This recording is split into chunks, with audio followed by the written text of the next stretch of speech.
দেশের কাজে শ্রমিকের পাশে কে নিউজ 24।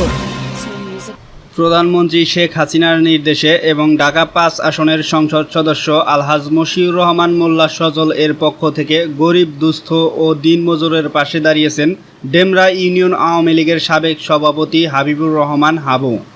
দেশে চলমান অস্থিরতার কারণে কর্মহীন হয়ে পড়া দিনমজুর ও গরিব দুঃখী মানুষের মাঝে খাবার বিতরণ করেন তিনি। 25শে জুলাই বৃহস্পতিবার ডেমরার জামদানি মার্কেট এলাকায় এই খাবার বিতরণী অনুষ্ঠানে প্রধান অতিথি হিসেবে উপস্থিত ছিলেন ঢাকা ৫ আসনের সংসদ সদস্য আলহাজ মশিউর রহমান মোল্লা সজল।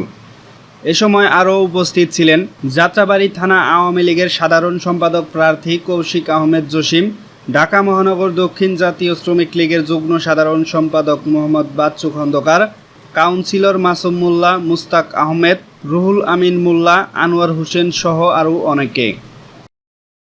খাদ্য সামগ্রী বিতরণ এটা আমাদের গতকালকে থেকে শুরু হয়েছে।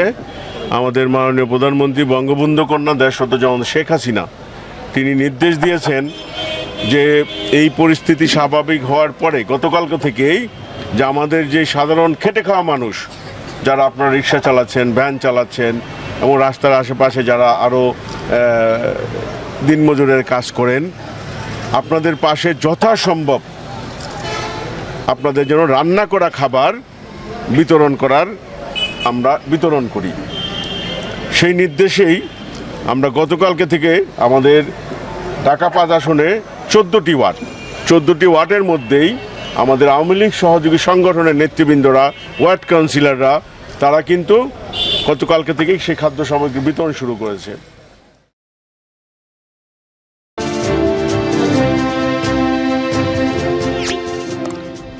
সাবস্ক্রাইব করুন এবং বেল বাটনে ক্লিক করুন।